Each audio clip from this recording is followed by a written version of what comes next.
Hello students, कक्षा 10 के SS की ऑनलाइन क्लासेस में आपका स्वागत है।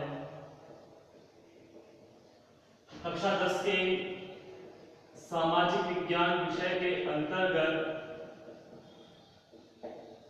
हम पिछली वीडियो में भारतीय अर्थव्यवस्था की चुनौतियों के बारे में अध्ययन कर रहे थे। हमने देखा था कि विश्व के सामने, देश के सामने, समाज परिवार के सामने तमाम तरह की समस्याएं या चुनौतियां मौजूद रहती हैं। व्यक्ति का जीवन समस्याओं से घिरा हुआ होता है। हर मोड़, हर राह पर जीवन में एक नई चुनौती का सामना करना पड़ता है।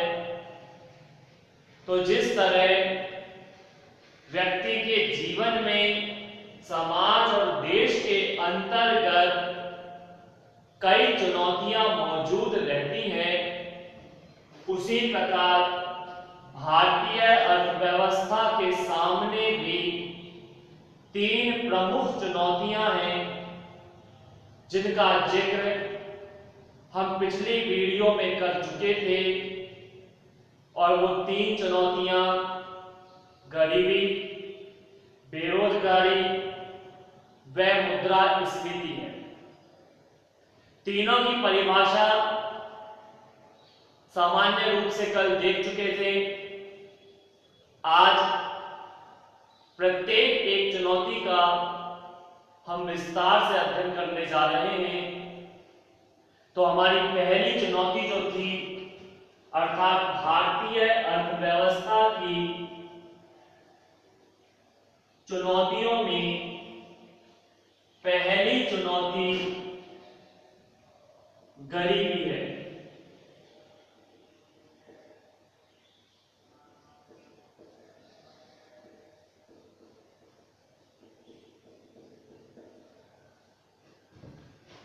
नंबर एक, गरीबी। और गरीबी की परिभाषा कल हम देख चुके थे कि गरीबी से आशय उस स्थिति से है जिसमें व्यक्ति अपनी न्यूनतम आवश्यकताओं को, अपनी मूलभूत आवश्यकताओं को पूरा करने में सक्षम नहीं होता, असमर्थ होता है। ऐसा व्यक्ति गरीब कहलाता है और उसकी यह स्थिति गरीबी कहलाती है। मूलभूत आवश्यकताओं या न्यूनतम आवश्यकताओं का जिक्र भी हमने किया था। व्यक्ति की तीन मूलभूत आवश्यकताएं होती हैं: रोटी, कपड़ा और मकान। अर्थात भोजन, वस्त्र और आवास। ये तीन आवश्यकताएं यदि कोई व्यक्ति पूरी नहीं कर पा रहा है तो उसे गरीब की श्रेणी में रखा जाता है। सरकारी आंकड़े चाहे कुछ भी करें, लेकिन वास्तविकता यह है कि आज भी देश का एक बहुत बड़ा वर्ग गरीबी में अपना जीवन यापन कर रहा है। गरीबी की परिभाषा हम देख चुके थे। आइए गरीबी के प्रकारों के बारे में जानें। गरीबी के दो प्रकार होते हैं, एक निरपेक्ष गरीबी और दूसरा सापेक्ष गरीबी। ये दो प्रकार हैं गरीबी के, निरपेक्ष और सापेक्ष। क्या है इसका मतलब? निरपेक्ष गरीबी की परिभाषा तो गरीबी की परिभाषा जैसी ही है। अर्थात गरीबी की परिभाषा हमने क्या देखी थी, एक बार दोबारा रिवाइज करते हैं कि गरीबी से आशय उस स्थिति से है जिसमें व्यक्ति अपनी मूलभूत आवश्यकताओं को पूरा करने में असमर्थ रहता है। तो निरपेक्ष गरीबी की परिभाषा क्या है? निरपेक्ष गरीबी से आशय उस गरीबी से है जिसमें व्यक्ति अपनी मूलभूत आवश्यकताओं को पूरा करने में असमर्थ रहता है। दोनों परिभाषाएं सेम है, बस अंतर आता है एक शब्द का। अब वो शब्द है गरीबी के अंतर्गत तो हमने परिभाषा ये देखी थी कि गरीबी से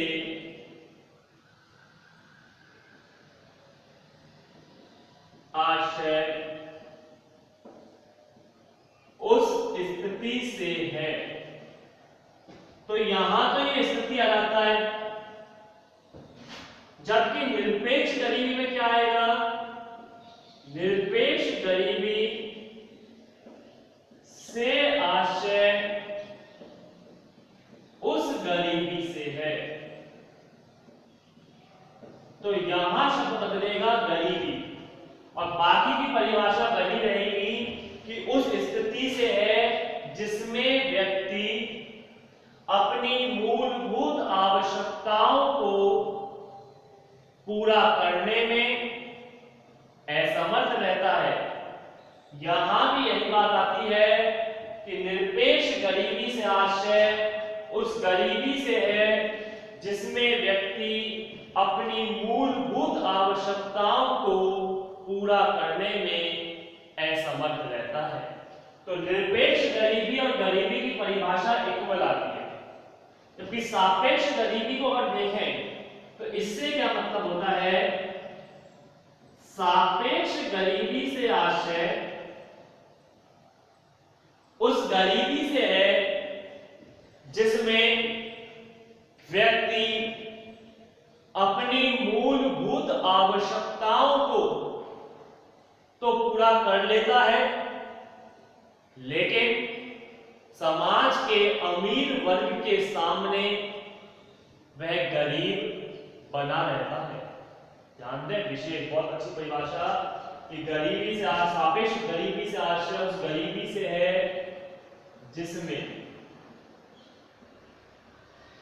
व्यक्ति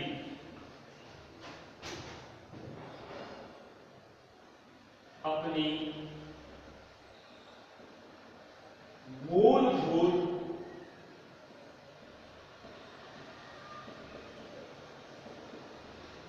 आवश्यकताओं को तो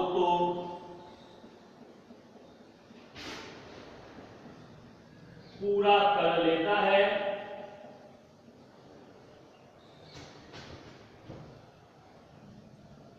लेकिन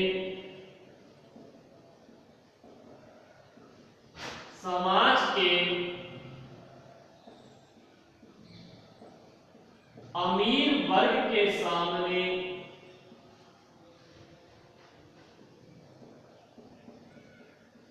वह गरीब बना रहता है।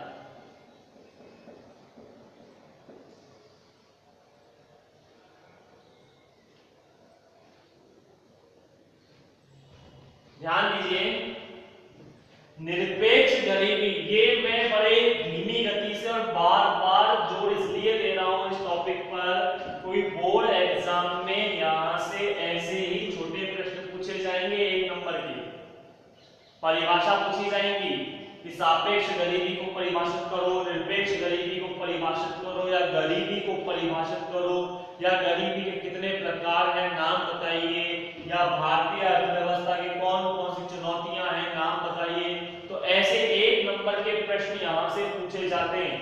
तो इसलिए इस 1 नंबर के प्रश्न बेहद इंपॉर्टेंट होते हैं, क्योंकि यही तय करते हैं आगे के कार्य को। यदि आपके छोटे क्वेश्चन सही है तो एग्जामिनर पर एक अलग ही इंप्रेशन पड़ता है, एक अलग ही छाप पड़ती है कि हाँ स्टूडेंट को कुछ नॉलेज है। और छोटे ही क्वेश्चन अगर गलत कर दिया आपने 1 नंबर के माइनर क्वेश्चन, तो एग्जामिनर को लगता है कि स्टूडेंट्स को नॉलेज कम है। तो इसलिए 1 नंबर के प्रश्नों को तो बेहद सही करना जरूरी है। 10 क्वेश्चन आते हैं पूरे एग्जाम के अंतर्गत, शुरुआत में ही आपको 1 नंबर के 10 क्वेश्चन मिलेंगे और ये 10 क्वेश्चन सही होते हैं तो अंकों का ग्राफ स्वतः ही ऊपर बढ़ जाता है। तो ऐसी स्थिति में इन चीजों पर बड़े ही जोर देकर अध्ययन करें।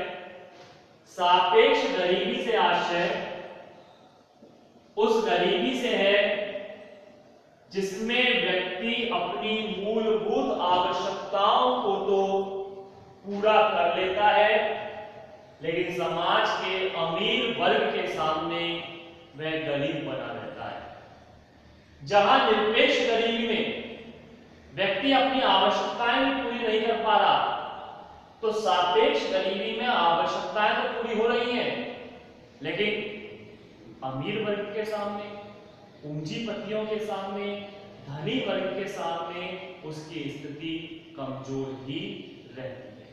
कैसे? इस बात को हम एग्जाम्पल के रूप में समझें।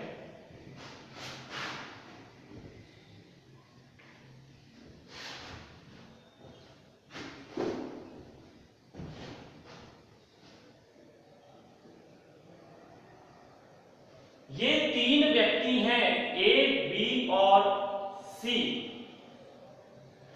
सी के पास है 100 रुपए, बी के पास है 10 रुपए और ए के पास है 1 रुपया। ठीक है, तीनों मार्केट गए। मेरी बात समझना, इस दोनों परिभाषाओं का अर्थ इस एग्जाम्पल से स्वतः ही निकल जाएगा और फिर आपको परिभाषाओं को याद करने की आवश्यकता भी नहीं रहेगी कि सी के पास 100 रुपए, बी के पास 10 रुपए और ए के पास 1 रुपया है। तीनों मार्केट में हैं, बाजार में घूम रहे हैं, तीनों को भूख लगी है, क्योंकि भूख मूलभूत आवश्यकता है, तो तीनों को भूख लगी है। समोसे की दुकान पर गए, गरम गरम समोसे बन रहे हैं, लजीज स्वादिष्ट, दूर से ही खुशबू आ रही है। तीनों का मन किया समोसे खाने का। अब समझिए बात को, समोसे की दुकान पर तीनों पहुंचे। सी समोसे खरीद सकता है, 10 रुपए का एक समोसा आता है। सी के पास 100 रुपए हैं, 10 रुपए का एक समोसा खरीद लेगा, उसके पास अब भी 90 रुपए हैं। बी, उसके पास 10 रुपए हैं और 10 रुपए का एक समोसा आता है, वह अपनी आवश्यकताएं पूरी कर लेगा, उसके पास कुछ भी नहीं है।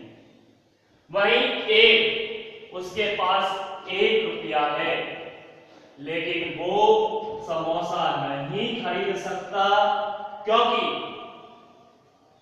1 रुपए का समोसा नहीं आता, 10 रुपए का आएगा। ऐसे में उसके पास 1 रुपया है।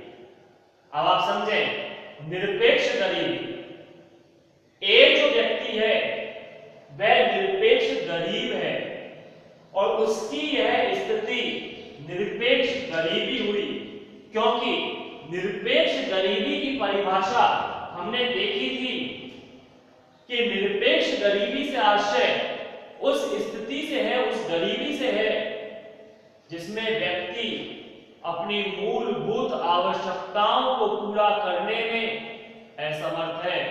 आप देख सकते हैं कि ए नामक व्यक्ति अपनी मूलभूत आवश्यकताओं को पूरा नहीं कर पा रहा है, क्योंकि उसके पास इतना धन नहीं कि वह अपनी भूख मिटा सके।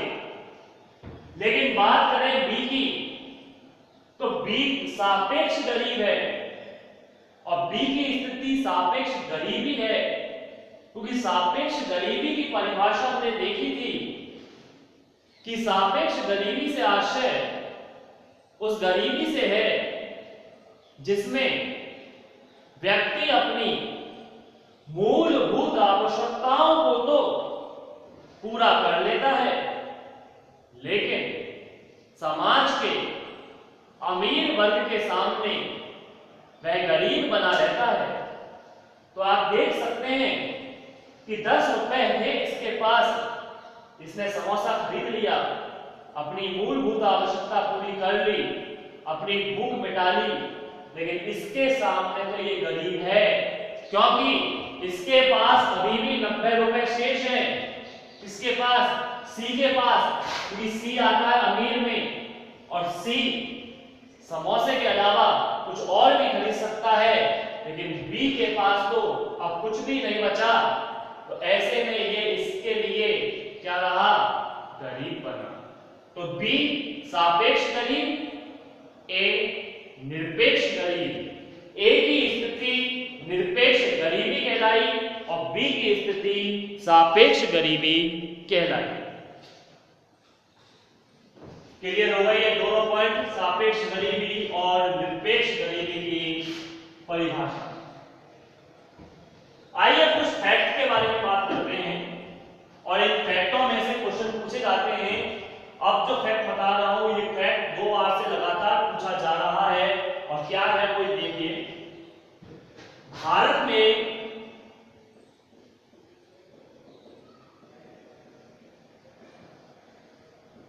गरीबी का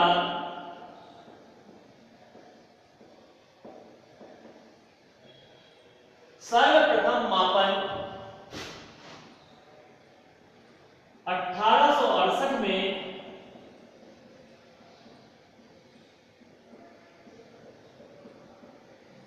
दादा भाई नेरोजी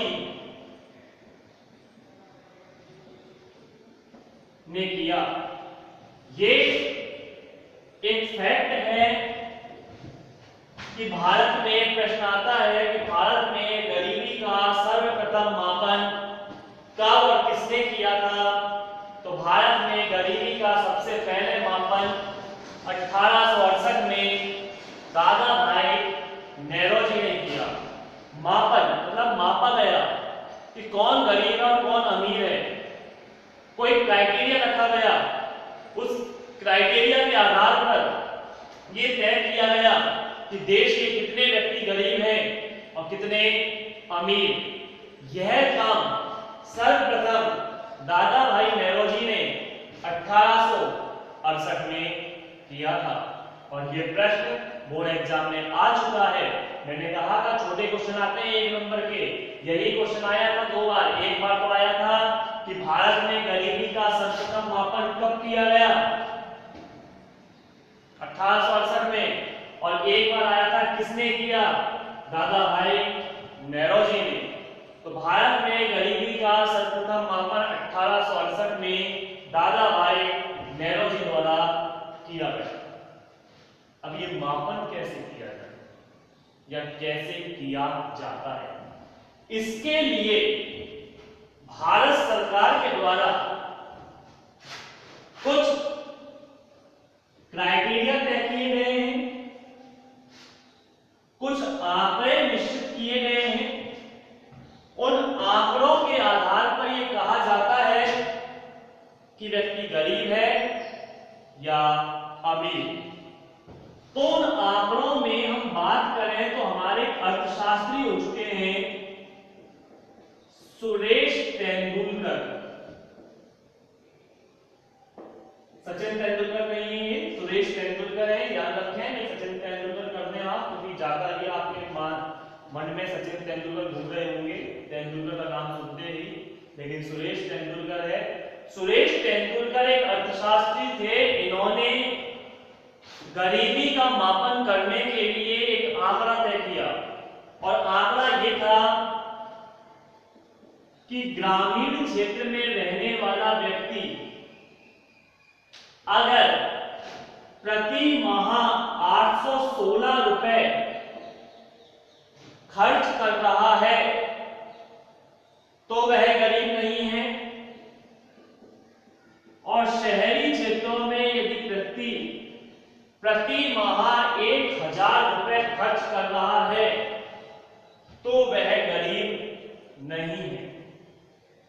अब आप समझें इस बात को, ये सरकारी आंकड़े हैं और सरकारी आंकड़े किस तरह की स्थिति को दर्शाते हैं। 816 रुपए ग्रामीण क्षेत्र में प्रति माह खर्च करने वाला और शहरी क्षेत्रों में 1000 रुपए प्रति माह खर्च करने वाला व्यक्ति गरीब नहीं माना जाएगा।